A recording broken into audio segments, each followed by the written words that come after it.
सासू माँ बदल गई। कहानी उस घर की है जहाँ बहू और बेटी को एक माना जाता था, लेकिन फिर अरे शिखा बेटा, तू रसोई में क्यों घुसी रहती है? जा, रोटी मैं बना लूंगी। नहीं नहीं माँ जी, आप बैठिए, बस सारा खाना बन ही गया है। श्वेता को बोल देती हूँ, वो खाना लगा देगी सबका।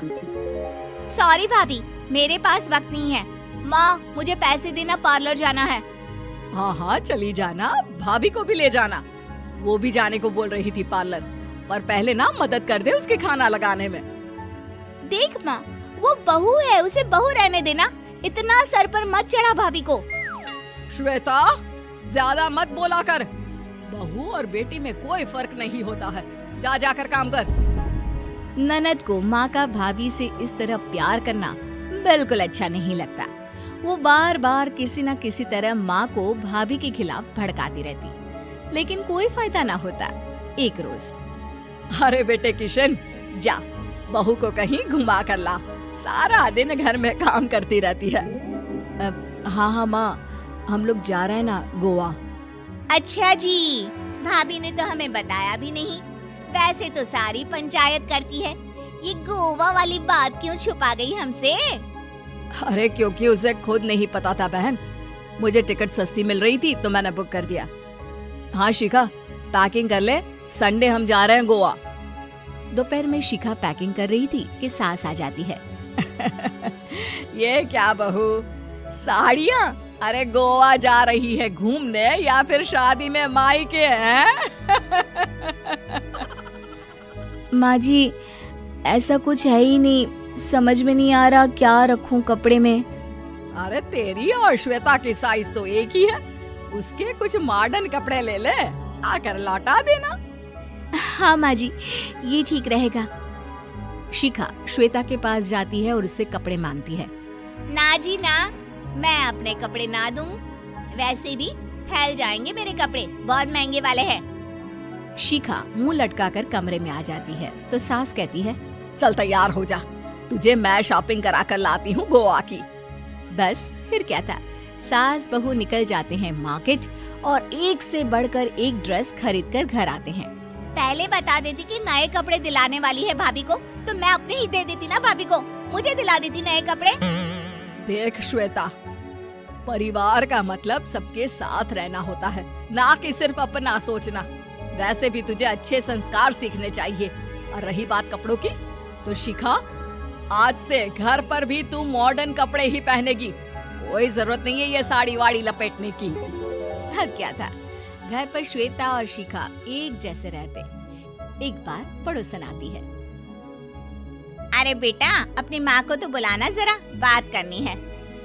शिखा सास को बताती है और रसोई में चली जाती है। ये आपकी बेटी बहुत बड़ी हो गई है, इसके लिए एक रिश्ता है, कहो तो बता दूं।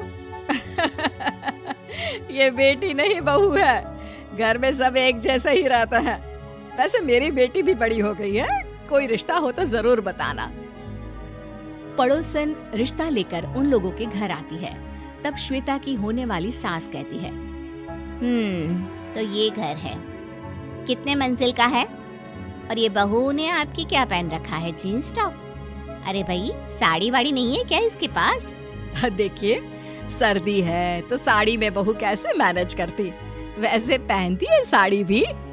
देखिए, हम लोग ठहरे पैसे वाले लोग, कोई कमी नहीं है हम लोगों के पास पैसों की, बहुत पैसे हैं, जमीन, नौकर चाकर, कार, सब कुछ है, लेकिन घर में संस्कारी बहू चाहिए। समझ रही हैं ना आप? सास कुछ कहती कि श्वेता बोल पड़ती है, हाय रे, नौकर चाकर से लेकर जमीन, कार, पैसा, हाँ, मुझे रिश्ता मंजूर है मुझे। अरे रुक जा श्वेता, मैं बात कर रही हूँ ना। देखिए, हम लोगों के घर इतनी आजादी नहीं मिलेगी। अरे हाँ कर देना माँ, हाँ कर दे जल्दी से। सास क्या करती, बेटी की शादी ऐसे घर में कर देती है जहाँ ना उनके विचार मिलते हैं और ना ही आचार। शादी के बाद एक रोज फोन पर, श्वेता बेटा, एक बार घर आ जा, बहुत दिल करता है तुझे देखने का। माँ, वो घर पर बहुत काम होता है, कैसे आऊँ? बड़ा घर है, लेकिन आने जाने वालों की लाइन ही लगी रहती है। बेटा मैं तो जानती थी उस घर का हाल, लेकिन तू ही नहीं मान रही थी। माँ देख, हर घर का यही हाल है।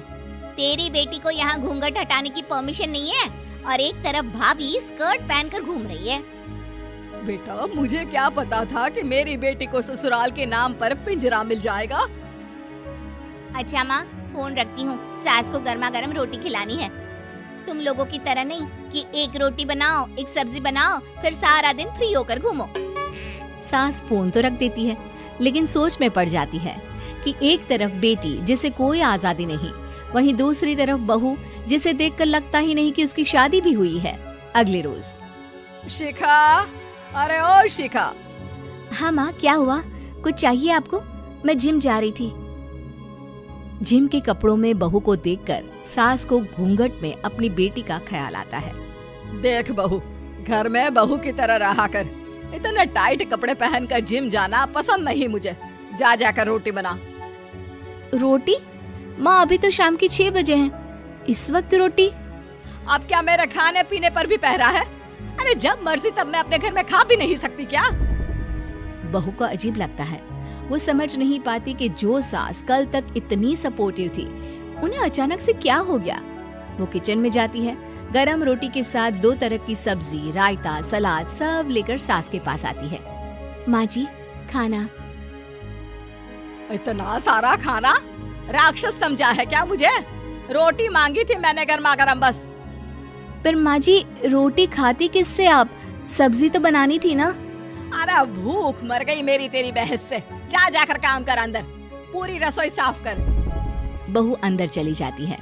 थोड़ी देर में श्वेता घर आती है।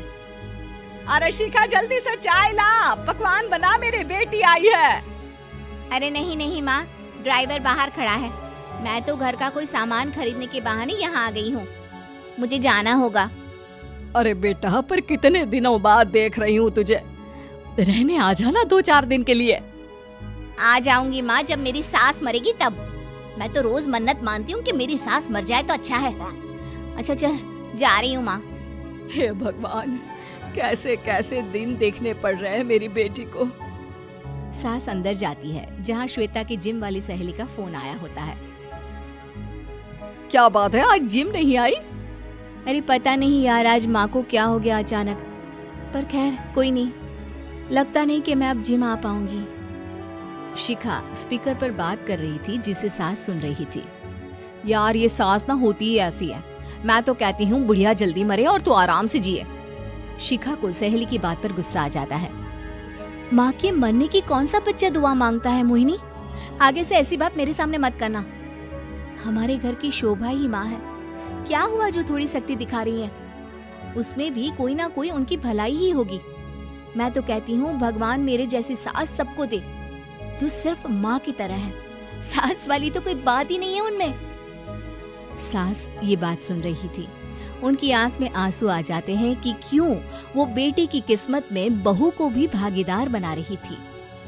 शिखा, अरे ओ शिखा, क्या हो गया? जिम नहीं जाना क्या?